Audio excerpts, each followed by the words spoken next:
And it came to pass, when the children of men had multiplied, that in those days were born unto them beautiful and comely daughters.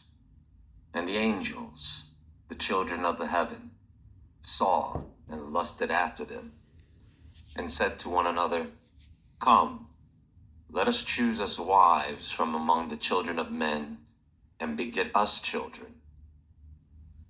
And all the others together with them took unto themselves wives, and each chose for himself one. And they began to go in unto them, and to defile themselves with them. And they taught them charms and enchantments, and the cutting of roots, and made them acquainted with plants. And they became pregnant, and they bare great giants, whose height was 3,000 ells, who consumed all the acquisitions of men. And when men could no longer sustain them, the giants turned against them and devoured mankind.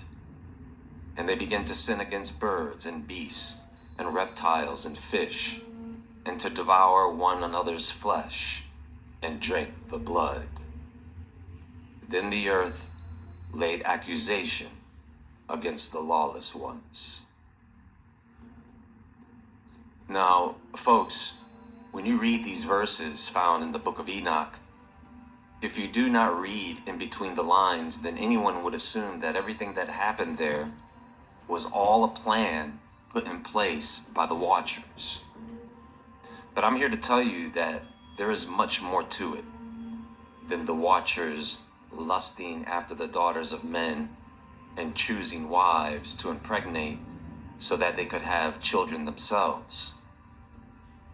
How many of you actually think that these women were just innocent virgins frolicking around in fields, being secretly stalked by angelic predators?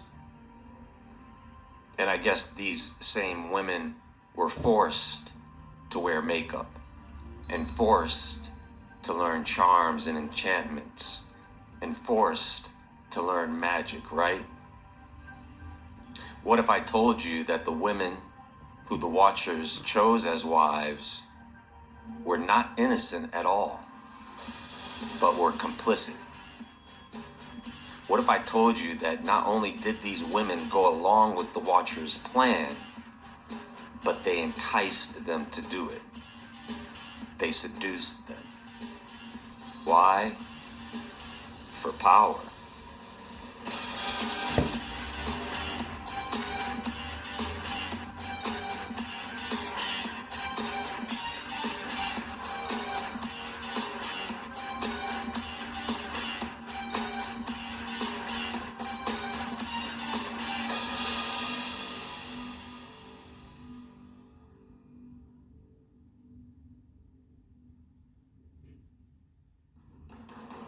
Okay, so here's the idea, folks. Many Second Temple and extra-biblical traditions present the women who married the Watchers not as innocent victims, but as willing participants, and with certain context, they are sometimes explicitly identified as the daughters of Cain, who shared responsibility for bringing Nephilim into the world. Now, Genesis 6 reports the sons of God taking the daughters of men as wives and the existence of the Nephilim. It does not spell out motive or agency or anything like that, just the sexual unions, which left a lot of room for later traditions to expand upon and interpret. So in that context, a person could interpret the sons of God as fallen angels, or Seth and his children. A person could also interpret the daughters of men to be the daughters of all men, or the daughters of Cain, because the daughters of Cain would be there to entice and corrupt the sons of Seth. You see? Ephraim the Syrian, also known as Saint Ephraim, wrote about this, and this is what he wrote. He said, after recounting the 10 generations from Adam to Noah, Moses said, Noah was 500 years old and begot Shem and Ham and Japheth. During this entire time, Noah was an example to his sons by his virtue, for he had preserved his virginity for 500 years among those of whom it was said, all flesh corrupted its path. After he spoke of the virtue of Noah, Moses turned to speak about the evil desire that was working in the children of his generation, saying, and it came to pass that when men increased and daughters were born to them, for he called those of the house of Cain men, and said that the daughters were born to them to show that that line of their generation had been cut off. And the sons of God saw that the daughters of men were beautiful, and they took to wife such of them as they chose. He called the sons of Seth sons of God, those who, like the sons of Seth, had been called the righteous people of God. The beautiful daughters of men whom they saw were the daughters of Cain, who adorned themselves and became a snare to the eyes of the sons of Seth. Then Moses said, they took to wife such of them as they chose, because when they took them, they acted very haughtily over those whom they chose. A poor one would exalt himself over the wife of a rich man, and an old man would sin with one who was young. The ugliest of all would act arrogantly over the most beautiful. Now, who the sons of God are gets cleared up in the book of Enoch and the book of Jubilees. In Enoch, the angels saw the beautiful daughters of men, agreed together to choose wives and beget for themselves children, teaching forbidden arts to the women, and they were bound by their own oath. The Enochic text frames the women as objects of desire, but also presents a collective mutual decision because the watchers and the women were in a sexual knowledge-sharing corrupt exchange. So this gives support to the idea that the women were morally responsible and not just passive victims. And the reason you know this is because later on in other texts, you find out that not only were the watchers punished, but their wives were also punished. But I'll get to that in a moment. So one thing that you would need to understand here is that the lineage of Seth, all the way up to Noah and his family, this would be considered the righteous bloodline. But Cain's lineage and his children would be considered the corrupt, ungodly bloodline. Now, we all know that nobody's perfect, so of course there could be some crossover there between the two bloodlines. And besides, Noah and his family were the only ones who survived the flood, and everyone else was wiped out. But the main idea is that because Cain's bloodline was a cursed bloodline, the women of that bloodline were morally corrupt, and they were consumed by the desires of the flesh. And they were the ones who got the fallen angels caught up because of their own selfish desire. So they wasn't forced to land with these angels. And I don't even know if they knew that they were angels. They probably did, but didn't care. But they wanted to lay with these fallen angels. I wonder if they actually knew what they actually looked like, would they still lay with them? I guess that's why they made themselves look like men, to be desired by these women. Because if they knew that they were heavenly angels, I don't think they would have laid with them, especially if they knew what they looked like.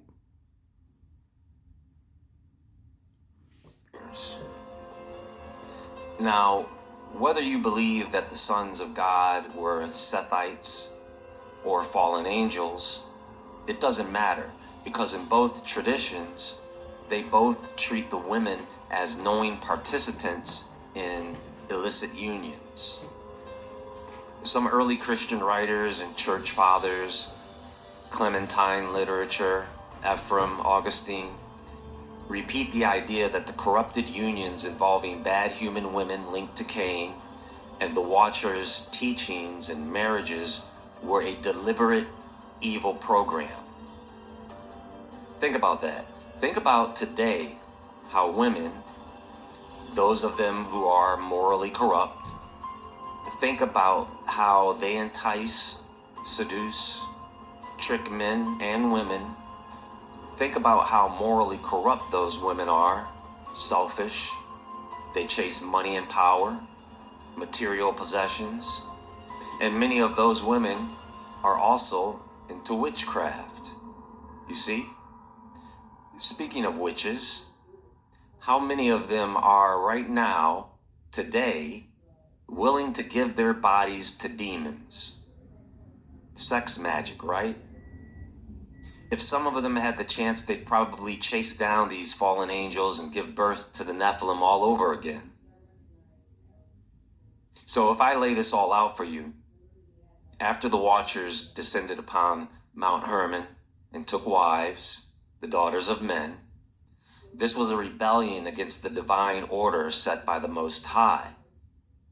These fallen angels, led by Semyaza and Azazel, taught their wives and revealed forbidden knowledge to humanity.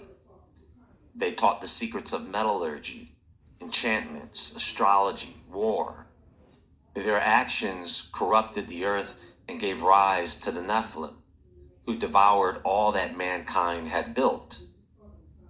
The cries of humanity went all the way up to heaven, and the archangels, Michael, Gabriel, Raphael, and Uriel, were sent to execute divine judgment. Each was given a specific command to destroy the Nephilim, bind the Watchers, and cleanse the world of their corruption before the coming flood. So Michael was ordered to bind Semyaza and his followers in the valleys of the earth until the day of judgment. Raphael was sent to heal the earth and to bind Azazel hand and foot, casting him into the desert place of Dudal, where he would be covered with jagged stones of darkness. Gabriel was sent to destroy the offspring of the Watchers, the giants, who had turned against each other in their hunger. And Uriel was commanded to warn Noah of the flood. The Watchers were condemned to eternal imprisonment, unable to return to heaven or even gaze upon their Nephilim sons as they were wiped out. They would remain bound under the hills of the earth until the great day, when their final judgment would be sealed in fire. Basically, they would be destroyed completely. That's what fire means. But the fallen angels weren't the only ones that were punished, because Michael had another task. The women who had lain with them, the mortal daughters who gave birth to the Nephilim, for them it was worse. In the Greek version of the book of Enoch, it is written, "And the women who were with the angels became sirens," which reveals that the women, having participated in the corruption of the divine order, were transformed into monsters.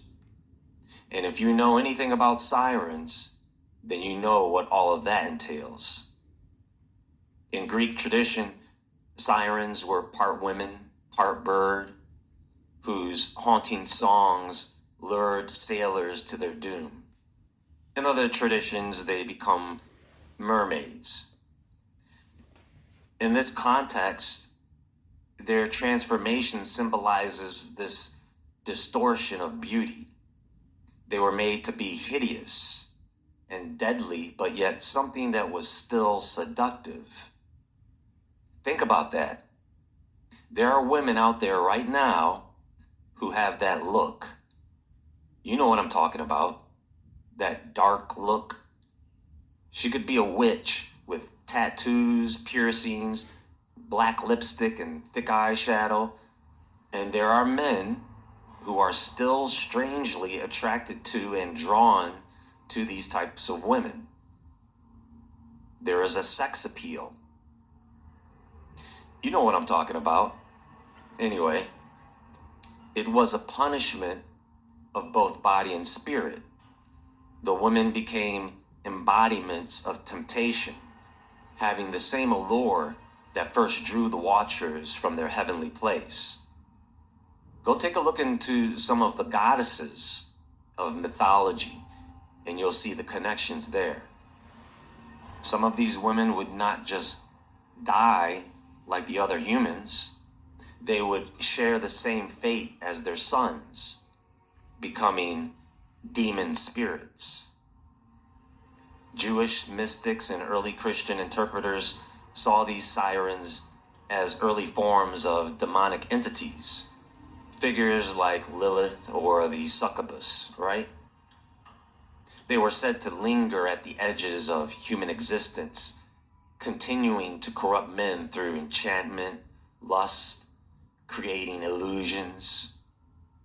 The Watchers' wives were bound in a form of eternal seduction, cursed to reflect the sin that began the downfall of the ancient world. The Watchers in chains beneath the mountains, their sons destroyed by the flood, and their wives transformed into the very symbols of corruption and ruin. Sirens, whose voices reflect the ancient rebellion that once brought destruction upon the earth.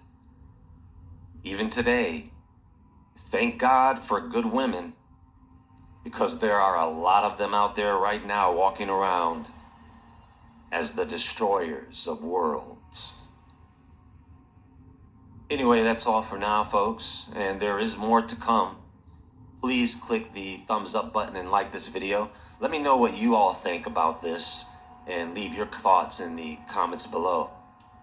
Everyone, once again, have a great day, and until next time, stay awake, stay aware, stay safe, and I'll talk to you all soon.